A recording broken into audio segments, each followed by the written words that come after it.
So, first thing, welcome to this podcast. And the idea of this podcast is that we're looking. It's called Free to Act. No, Free to Create, and it's about this idea of freedom. It's the thing that we're interested in. So, I'm Tom Beattie. I'm the founder and director of Screenology, and with me from Dirty Jack, I have. Yes, Kieran. I'm the producer and general sort of organizer of chaos. Great. That's a great title. There we go. You've got the best give it already. I only heard the other one. Self-appointed. I'm sure we go around first. Yeah. Hello. I don't know where you like. I'm Hayden. Thanks, guys. I am Hayden. I'm one of the founders of Dirty Jack. We started it in lockdown. And, I don't know what other title to give myself. Founder and sales guy. Sales guy. I'm the kind of first, bring the clients in, sort of get them in the door. Great. Yeah. All right. Who else we got? Yeah. I'm Matt. I write the videos, and I also work with Kieran to try and please the clients and not fuck up, which is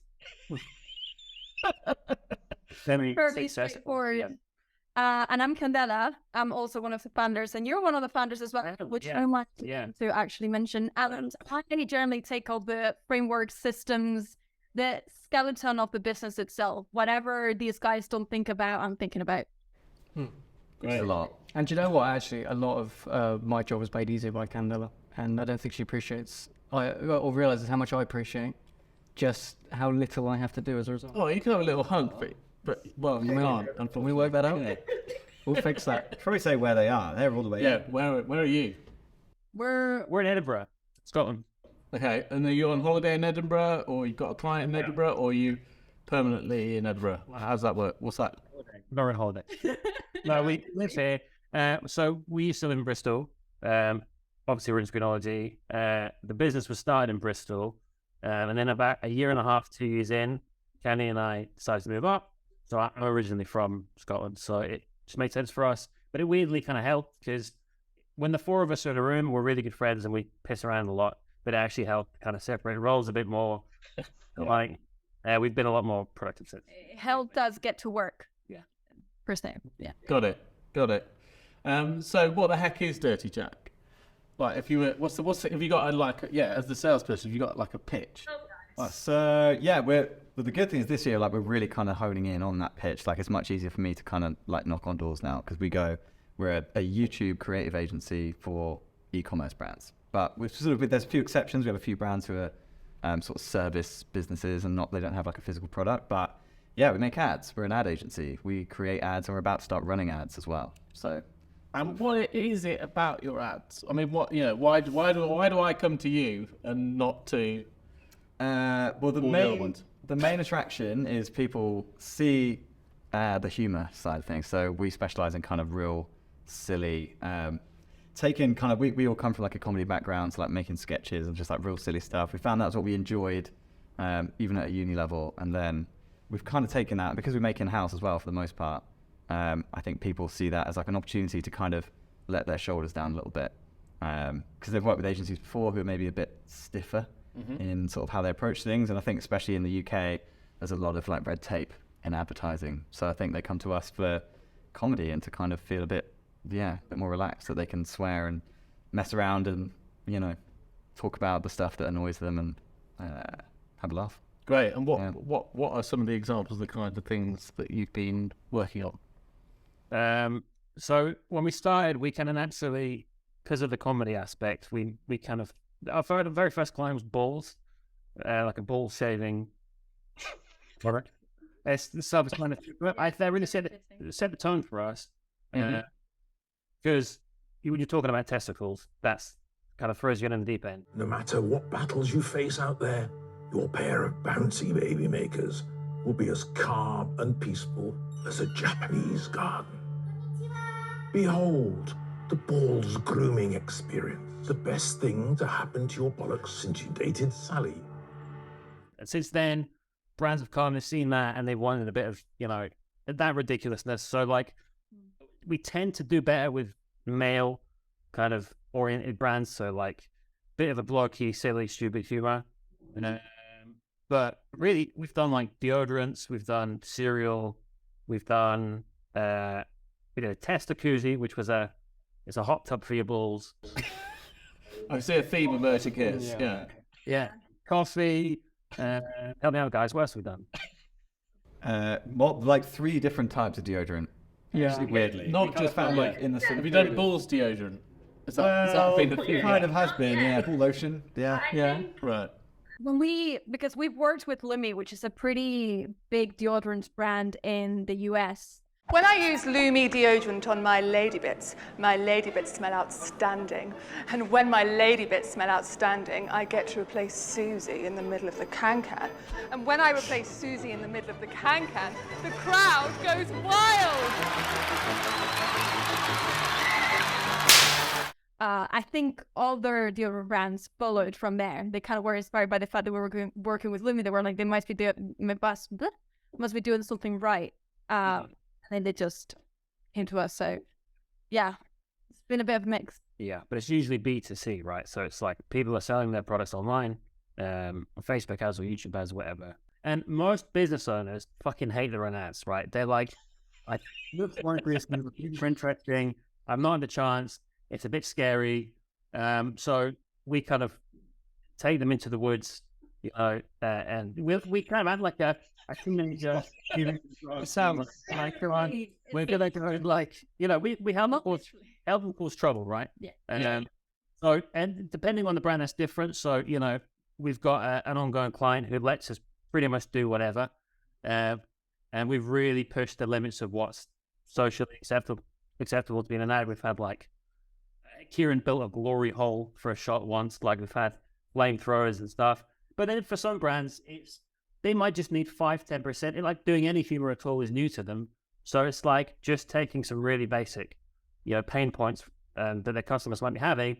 And pain points are just easy way, they're into comedy, right? So like something going wrong in someone's life and getting very specific about that and using metaphor to blow that up. Yeah, so it's like, it depends on the client, really, but our job is to, take them out of comfort zone. And for us, that's an exercise of making a really silly little short film. That's the way we think about it. And most of our clients, most of them, like that, you know, and they're happy. Most.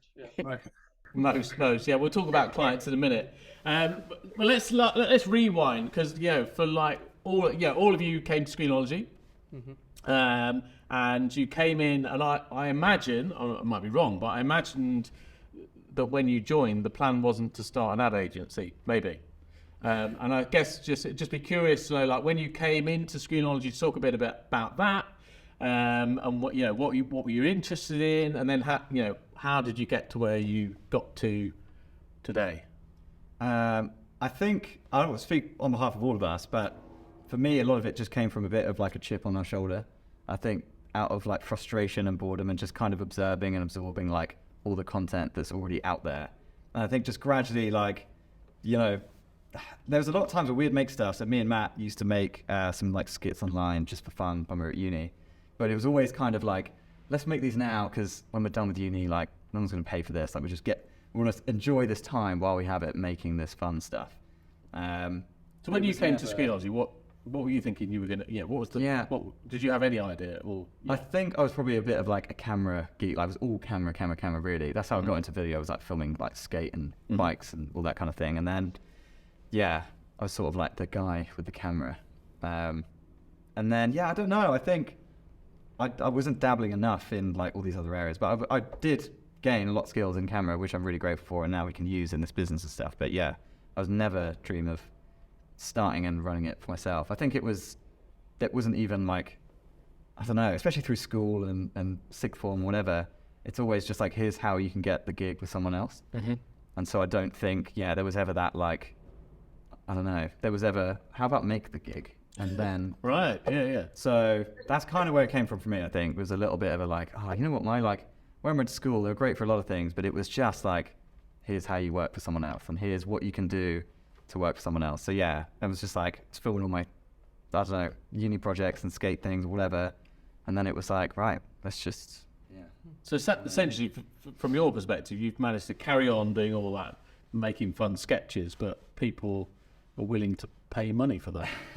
That thought didn't really come around till COVID even. Right, okay. No, yeah, like, but that's what's happened, though. Yeah. Yeah.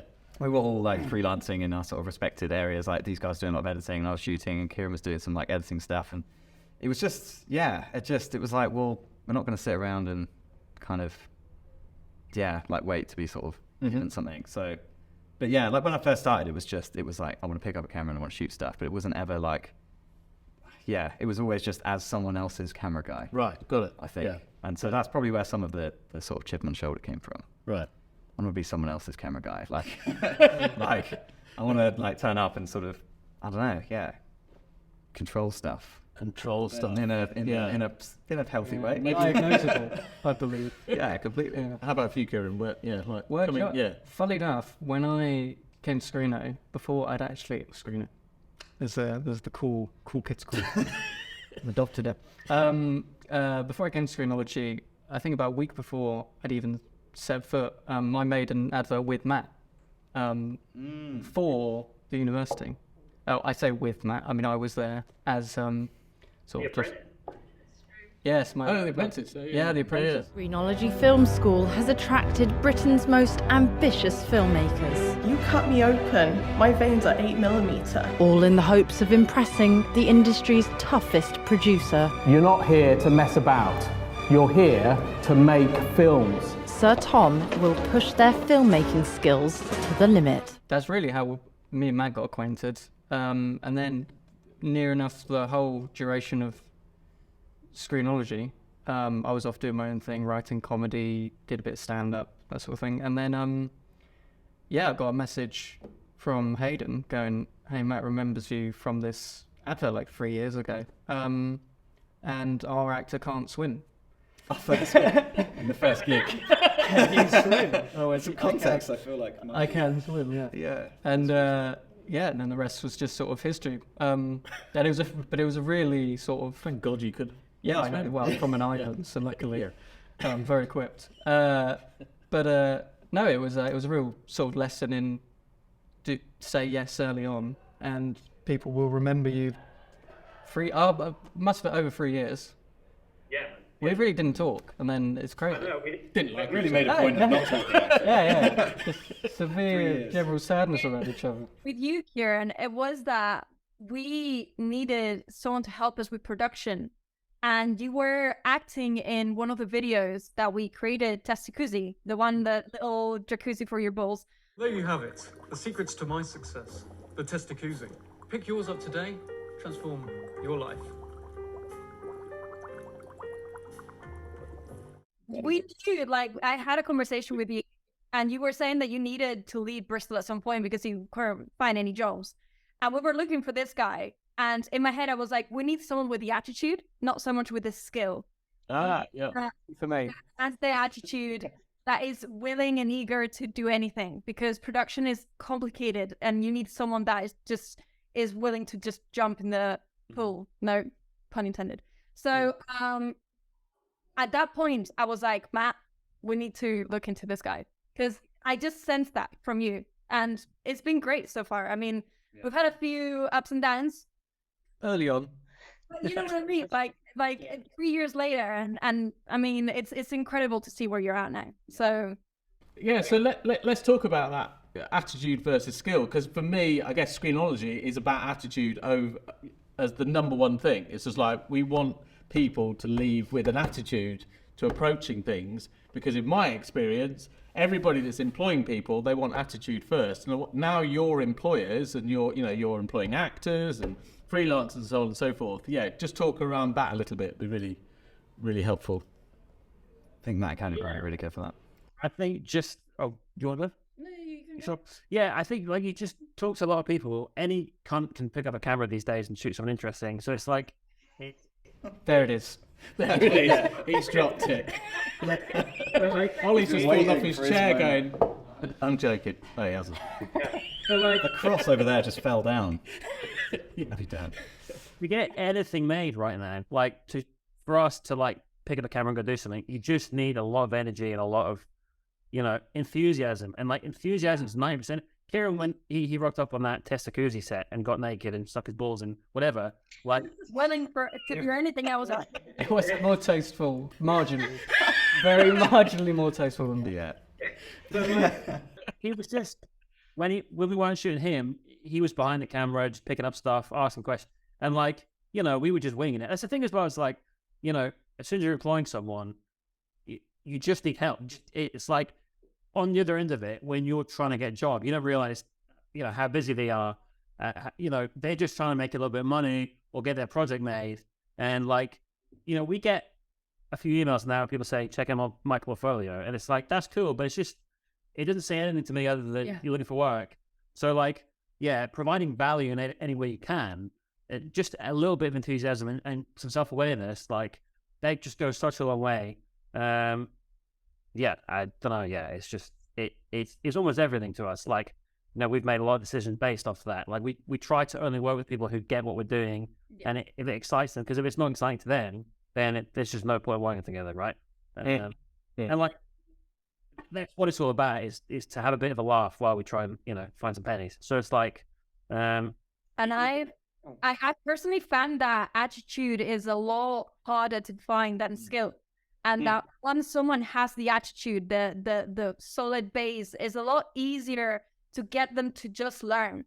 Personally, I have a lot of friends that have also been in that are now in really good positions, work positions, due to just saying yes to things that maybe they didn't know how to do. Do you know how to do X or Y? And they're like, yes, sure. Yes, I know.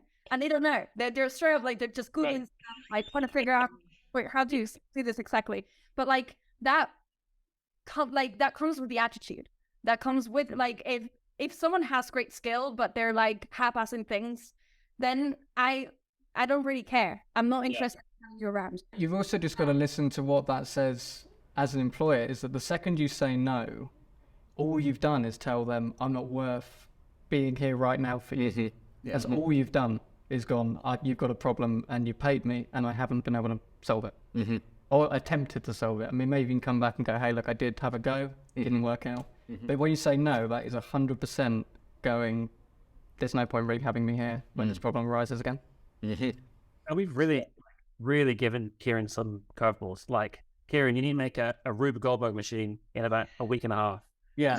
Days before, he'll call me saying, so that scene, I was thinking creatively, maybe, rather than set up the Rube Goldberg, he could do so. I'm like, Kieran, just sit with it. Yeah, I used to do that. I used to try rewrite. I'm like, it'd be funnier if we didn't have that. Yeah. But 2 days later, he's got it and it works really well. And if you can do a Rube Goldberg machine in a week, you can do fucking anything, right? What is one of those? So it's like a chain reaction. You knock over a domino and it hits a ball that then goes over to a train. Oh, yeah. It's a lot harder than you think. So. Yeah. But you did it, right? Just really rub salt in the wound. After that shoot, I went on Amazon. Turns out you can buy a kit. Yeah. You could just buy a Rube Goldberg machine. It just comes with everything. So I don't know how we missed that, but there we were with loo roll and eggs and pencils, big sticks. No good. Right. With the attitude thing though, I think it was quite lucky that I used to be really obsessed with puzzles, because the second that you look at producing, but I'm sure it goes beyond producing, but when you look at producing as a puzzle, it becomes really, really addictive. Where you go, for instance, here's the ideal actress, she costs this much, we're going to get her in, we're going to pay for her train, and it didn't work. Why? Well, maybe the cameraman wasn't good enough and that extended the day, or maybe she wasn't fed well enough and now the energy's too low.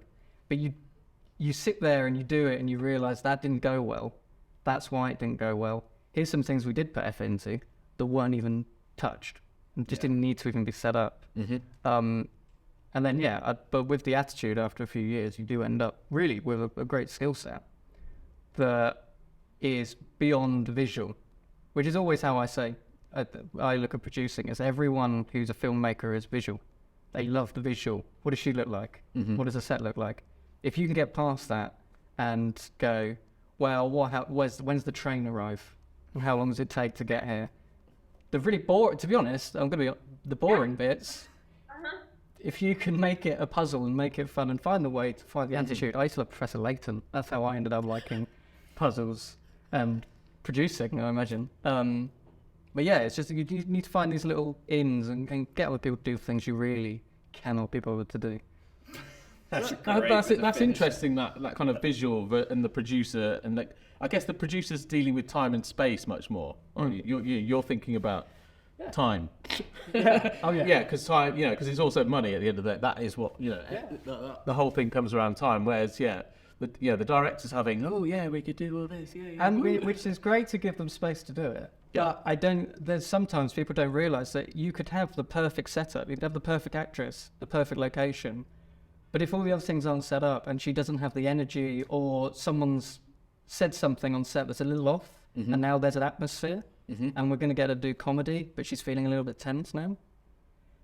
Well, you haven't got the actress that you paid a lot of money to have. And that's not visual, that's very logistical. And there's a lot of work behind it, but yeah. So I've rambled, and it's good. It's a good ramble. It's a good ramble. We're liking that ramble. I've never heard this. I guess and I think you pointed to this a little bit, is that the attitude. There's something connected to problem solving, and I think there's a lot of people as they're starting out in filmmaking think, once I've got all these skills, there'll be no more problems. And I guess I just wonder from your experience of problem solving, to what extent is that everything? That's not a loaded question. Making it making it your fun thing for you. Like, there's always kind of like a way you can kind of look at something to go, actually, like Kieran says, if I look at this like a bit of a puzzle or a game, we kind of have these games. It's like, what's this week's game? Find 10 grand so that we can all get to payday and so that we can all whatever. It's like, that's a game. That suddenly became like what used to be this kind of like really alien, horrible thing, which is suddenly, it's like, that's just this like thing we've got to play this week. And I think that goes to probably a lot, like Matt was saying earlier, cameras are so cheap now. Everyone's got a 4K camera like on their phone, and like the equipment is really, really catching up, and it's getting super consumer. Whereas that kind of the one thing that still remains the same is just the sort of the attitude and the like there's so much saturation in film and video and YouTube, whatever now, TikToks, Reels, whatever. The platforms might be changing and videos might be tall now, but like the energy behind like making them happen. I've fought that for so long, but I have to give into that, don't I? It is here. And like with cinema screens, it'll be like tall soon. It'll be the whole thing. But but the energy behind it is it's the same. It's like you still got to organize something to happen, and like bring people to a space and go, here's this thing we've got to do today, and even give them their puzzles. Be like, here's your little puzzle today. Like set designer, you've got to make it look like this. Here's a photo. Go off on your own, and the actress, like, there's your puzzle. You've got to kind of like create this mood, and When there's people who love it, there's every aspect of filmmaking. You can find someone who loves doing it. Yeah. And it doesn't make sense to put all your effort into hiring someone and getting them to do it, and they take a day, and then you've used a day of their time. Instead, you could use that money and find like 10 people who it's their favourite thing. Yeah. And they love doing it. Yeah. You can tell. Yeah. We've had camera guys turn up with like a van load of kit. And they turn up, and I'm just like, I just don't know if we're, there's something. And then the next guy turns up with his like, shoulder rig and his camera and a couple of lights, and it's like he's just so clearly having so much fun. Right. And the results are just so much better because the atmosphere is good, everyone's enjoying themselves, it's efficient. It's like, just a million times we'd hire someone over, with attitude over skill. But I think Cadella's the queen of attitude. And that's a tagline that's on LinkedIn, queen of attitude. Could be interpreted sort of. Yeah. What's going on today? No, you are. You inspire a lot of attitude. Bigger way to be honest. You mean good attitude, right? Oh, good attitude. Yeah. That's just. Oh yeah. Queen of bloody attitude over it. Yeah. Because You call me savage very often, so I think that's another word for. It even says, I'm pretty sure in her bio on our website, it's like, and she's Spanish, so like, calm the fuck down, we're talking. Because she's leading the conversation. You're very good at directing attitude, I think, which is really important. I just go on. Hey, go. I was going to just quickly mention that whole thing with attitude also comes with transparency. Like, that is what personally is very important. For example, when it comes to this team, the four of us, if we're not able to transparently talk to each other about things that are awkward and otherwise we would have liked to not mention, like Kieran is bothering me because of X and Y, Maybe I don't want to mention that, but I know that this is going to create a much better environment for everyone. So like, I guess that's where the attitude comes from, like for me, it's just being able to be straightforward about, okay, these are the issues. This is how we need to resolve them, or we need to all figure out how to resolve it, but we have to. There's a lot. But there's a lot of it. There is a big element in Dirty Jack. You're back to solving problems. As soon as you've solved the problem, you'll have new ambition and you'll go, let's go that direction. Yeah. And then you think, oh, now, it's like it's a never ending cycle of, okay, what's next? How do we do this? And I think like the way we try and see it is we're solving better problems. So like, we've got much better problems to solve than we did a year ago. And it's still really big fucking problems. Like, and I think it's just getting into the habit of enjoying it as much as you can. And like Hayden says, it's like trying to find money. That it can be really fucking stressful sometimes. Best you can, treat it like a sport or whatever. Like, a client's really fucked us off. It's like, okay, well now we've got a chance to make a better video. Like it's just never ending. Yeah. It's part of the fun, I suppose. Yeah. Great. Let's move forward a little bit, looking ahead. So 5 years' time, we do a podcast again in 5 years' time. We'll probably do another one before then. But imagine it's 5 years' time, and you're absolutely nailing it in the way that you'd love to be nailing it. What does that? What future do you wake up to if we're in 5 years' time? What are we discussing?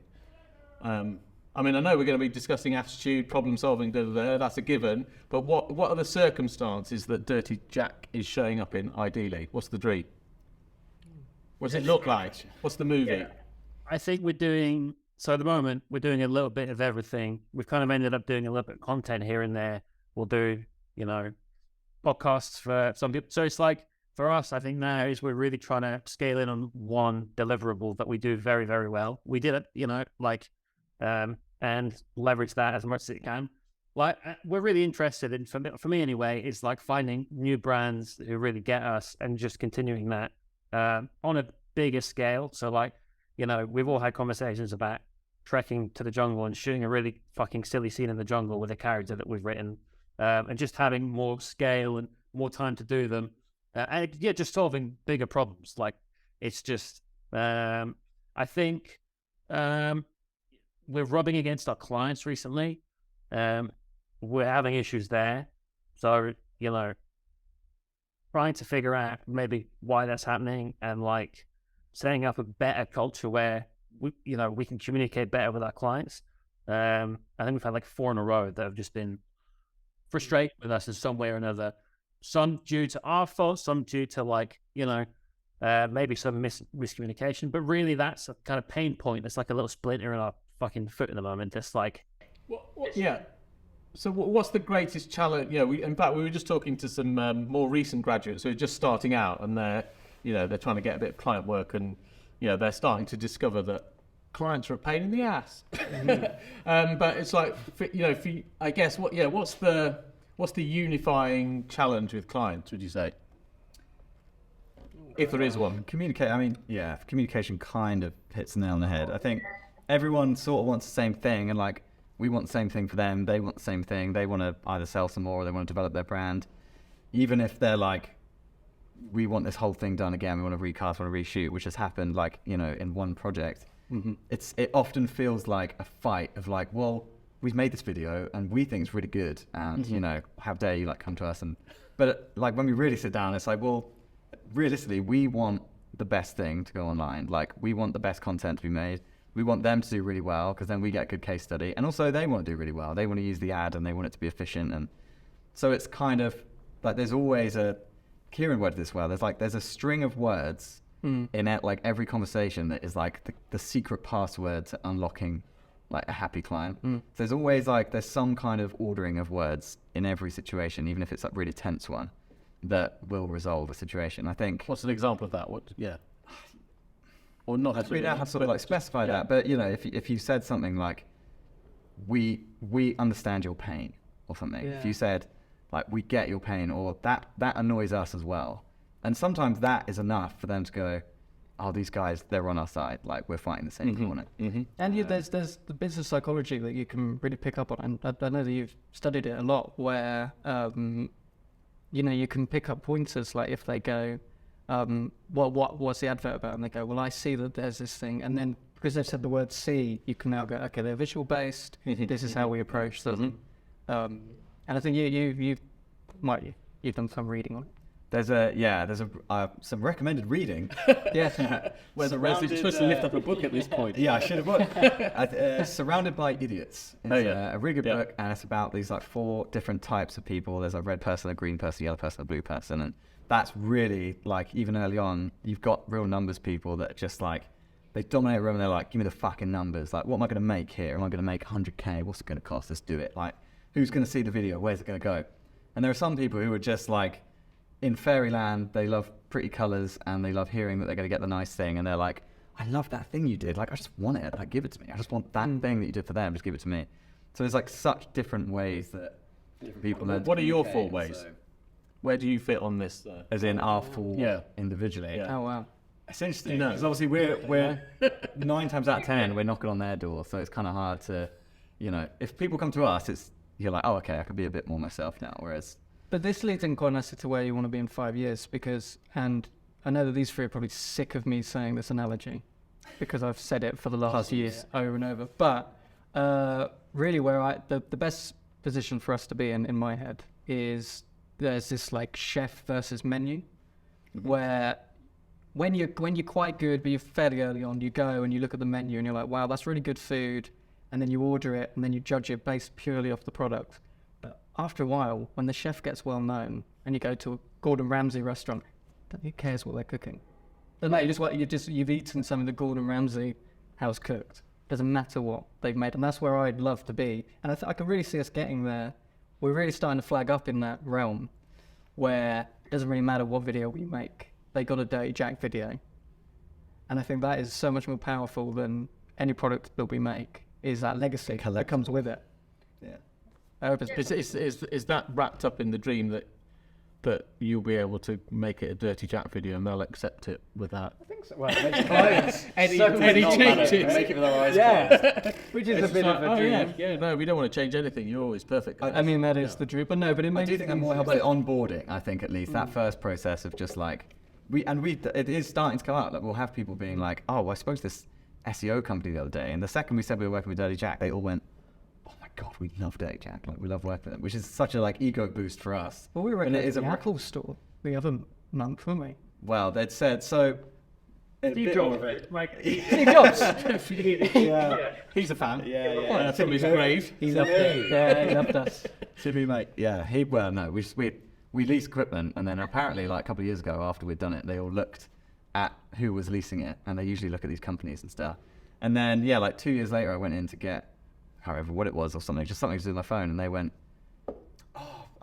she recognised the email, Dirty Jack, oh my God, everyone upstairs loves the Dirty Jack stuff. Like, they were all passing around showing that. And I think like those are little things, because it's essentially just a group of mates being like, huh, that's funny.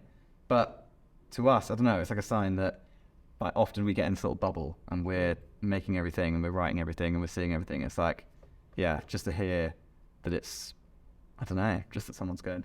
Well, but I think what you've done, because you talked about cutting through the noise, and like because you're really focusing on cutting through the noise, and you're standing for what you stand for in terms of what you want to make, it's unique. It's like it's Seth Godin's Purple Cow. It's like it's not, it's like I know it, I'm pretty sure that I can watch something, and if and I can say that it's Dirty Jack, or I can say it's very like Dirty Jack, which is good. That's good enough as well. It puts you in that bracket. And I guess in terms of how have you, because at the beginning I remember some of the conversation we're having, you were having to take opportunities as they came up, whatever, but you've seemed to have been very confident in kind of, okay, this is where we're at, and that's quite brave to do. And yeah, how's that gone, and how's that going, and where do you see that going? I think it's actually it gives you more opportunities the more you need stand. So, I think Hayden and I had a very specific conversation before we started anything, and it was, if we're going to do this together, it needs to be, us, and us meant Dirty Jack. So from the very beginning, we just specifically said, okay, this is this is our brand, what we think our brand's going to be. And we've tried our hardest to not drift from that too much. Everything we make, we have very intentional conversations. Could someone else make this? If so, we're probably doing it wrong. Right. And we try and have as many of those conversations as we can with the clients. In a perfect world, that goes lovely. We've had some really perfect client experiences. Like 70% of the time, they want it, but they let go. They go, actually, I want it creative, but I want it the same as everything. I've been told that we need 30-second videos but also, should we try something longer? And also, maybe we can, so it's like that process of I don't know, getting clients to trust us hasn't necessarily gotten easier. It's like, weirdly, again, I think we're going through a rough patch. So it's something we have to keep relearning, and it doesn't ever go away. It's like, it's always part of the culture, and it's always a challenge that we keep having to kind of like try and solve in different ways, right? So sometimes it's like, maybe it's an issue with the onboarding, maybe it's an issue with the sales, but right now, like we've got a portfolio of work, like 2.5 years worth of work now, that speaks to what we believe in. So more and more the people who come through the door want some kind of dirty jackiness, and it's like dirty jackiness. I love it. There's an ad running now for one of our clients, the airline line, who the guy who runs that is an absolute champ. He's just been he gives us a lot of freedom with the work, also gives us a lot of revisions, so it's like squeeze around enough. But he's like, the ad that's running is so silly and it's so ridiculous that like a lot of people who watch that and come in say, I want a bit of that. So it's like, you're only gonna get back what you give, right? So there's never gonna be a perfect brief. That guy who came to us, his business on paper is a little bit fucking boring, right? There's nothing really about it that screams like cows, flamethrowers, glory holes, fucking whatever we put in that. Like, but yeah, like there's you just have to start with what you believe in, and as soon as you possibly can, convince the client to let you go mad with it. And I think having balls at the beginning of our career really helps set the tone. But like, we just try and sneak it in as much as we can everywhere, which is a chance. Great. I mean, having balls, the client. Yeah. Yeah. Just so we're clear, we don't mean having balls. We're not. Yeah. We mean having the client balls. Yeah. Cool. Nice. Good. Thanks for that clarification. Okay. Well, let's. Really, this is about people that might want to get into film, video production, content creation, whatever. If you were starting out again, if you were starting your journey at Screenology again, is there anything you do differently? Is there, what's your advice to these young guns out there? I don't know. God, I had a weird breath there. Yeah. It looked like I was. We can cut around that.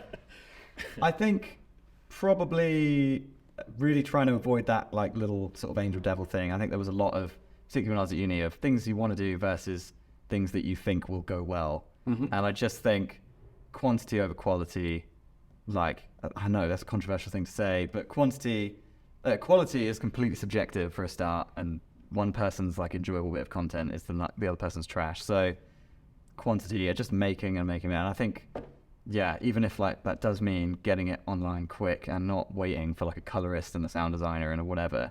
And I still see it, I have conversations with people and I'm like, oh, how's it going with that, documentary? And they go, yeah, I'm waiting for a colorist at the moment and waiting for this. I just kind of think, first of all, not one cunt watching this is going to go, God, that saturation is like, those curves are just, like, you're going to watch it. If it's a good documentary, they're going to fucking love it anyway. So I just think, get it online. If people enjoy it, you might even get picked up and they go, look, we want to put a bit more cash into it so that we can make it for the big screen. But if someone's watching it on their fucking phone, they're not going to notice the hue, curves and saturate. They're just not going to give a shit. So I just think not waiting would be something I'd probably do more of. I think I sat on a lot, I think, at uni that I just didn't make.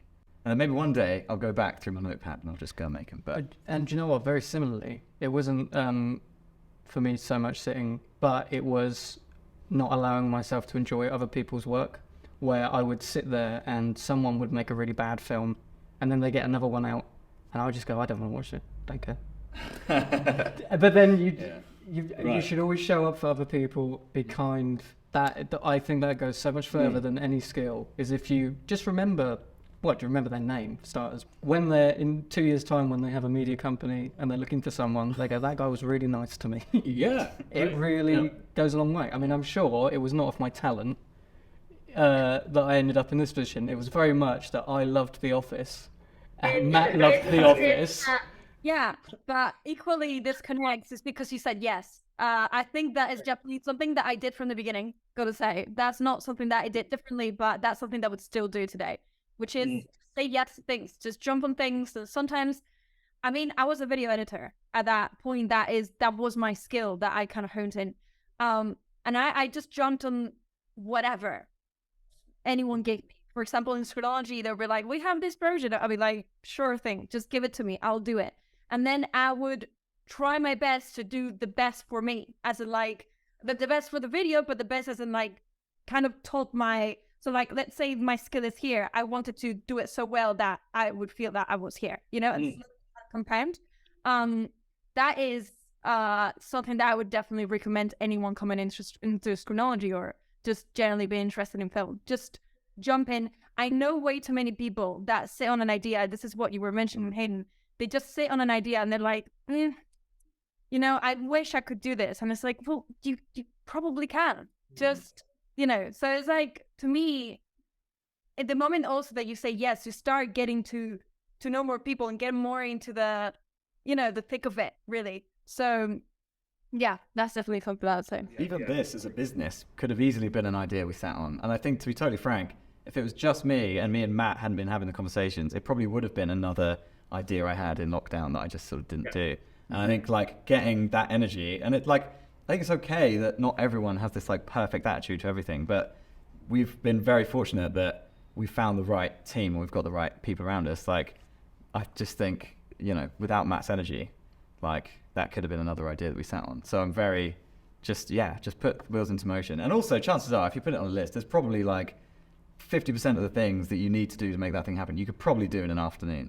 Realistically, like especially now, even with like a phone, you could probably go out and film like a, you know, you guys call it crap-o-matic, but like a, you know, like a rough cut of something. So yeah, Dirty Jack could have been another fart in the wind.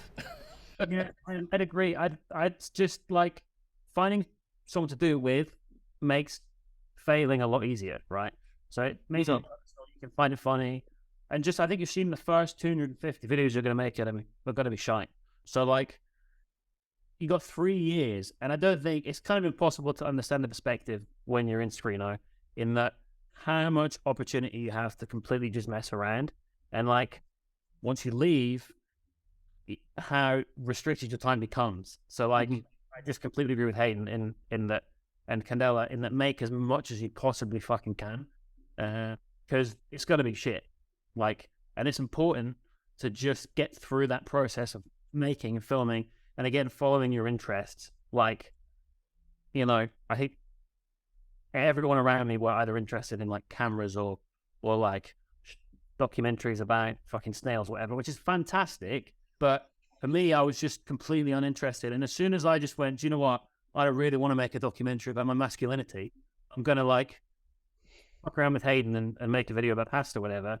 Like, something really clicked there. And we both knew that was really important, and Candela would sit and help me with the edits, and like I think we were dirty jacking before we even knew that dirty jacking was a thing, and like this guy's got to take out of context. Like, yeah, but like, you know, following your instincts and trying to have this, like, yeah, I had so many videos that would fit in the dirty jack world before it existed. So just getting as much experience under your belt, and also the thing I regret is not going out and like working with people more often. So like, I think the thing that a lot of creators struggle with is jumping on email and sending 50 emails to like brands you want to work with. Yeah, that's like as important as making the video. So just having the balls to go get rejected loads is super important. Equally, I just want to say one last thing that it definitely boosted. Like, it's probably the reason I'm here and I have the attitude that I have these days, and is that I focused on not only how much I liked film and the idea of filmmaking, but also that I should leave time aside for other things, to just have a diversity in ideas. I remember my class. I maybe there's some of them will be seeing so high. I remember a lot of the people in my class in Screenology would get really annoyed every time anything else aside from film would come up in any tutorials or film classes, whatever. And I never understood that. I think it's really important to get inspiration from things, actually spend time reading books that are not about film, or going out and doing other things that are not necessarily film, or, you know, alcohol, or, you know, like just it's really important. For me, it was that I was open when I was a freelancer to work with anyone, and I ended up getting acquainted with people that were massive entrepreneurs, and they were massive on knowing how to make money and how to, you know, whatever. And then maybe they had different views to me, but I was able to take that in to my work, into why interesting, and maybe give a little bit of that to Matt, and then to get there, you know, being able to have a bit of a mix and match. And so I think that's also very interesting. Like, you know, you can be obsessed on filmmaking and making films, but you have to figure out what you're going to make a film about. And you know, the thing is, like, if you don't go out and actually, you know, introduce yourself to the world aside from that, you're not going to tell anything interesting. Well, Candela was messaging animators from Pixar. How are we, like 12? I was 12, yeah. Or just on Facebook, just Googling who they are, or just messaging them and chatting with them. I've been good at that stuff since I was 10. You're on it. Well, listen, we've kind of come to the end of our 45 minutes. It's been an absolute pleasure being with you all. To the extent that I want to do this again very soon, and yeah, maybe we could pick one topic and kind of dive deep into that. And I think the thing that has always impressed me about all of you is that willingness to make mistakes, willingness to be out there, and, you know, like, get rejection, fail big, and it's just really, really inspiring. It's, you know, essentially what you know, I hope Screenology is founded on that idea. So just to see it in action and to see the results of it are really, really exciting. So please promise you'll come back, and I'll leave the last word to you if you've got anything else you'd like to share. Or if someone shows up and they've got no failures, I find it creepy. So there we go. It's suspicious. It's only suspicious, isn't it? What's going on there then? Something off about it. I've never failed. If there's any brands who want to give us some money, and then that'd be really helpful. Every day. Brilliant. Yeah. I really like what you're saying about failing. Running against the clock. That is something. Get used to running against the clock constantly. Like, it's there's always going to be constant work and constant need for work in that sense. So yeah. Until AI takes over. Oh yeah. Oh yeah. We'll definitely have the AI episode next time. Yeah. So you use, just quickly though, are you using it? We are. Yeah. Absolutely using it. Yeah. Yeah. We've been using it for copy, for emails, for even contracts. And, we've just done a contract. I did that as well. Yeah. He did naughty still though. No, I know. It's like, oh, supposed to be doing.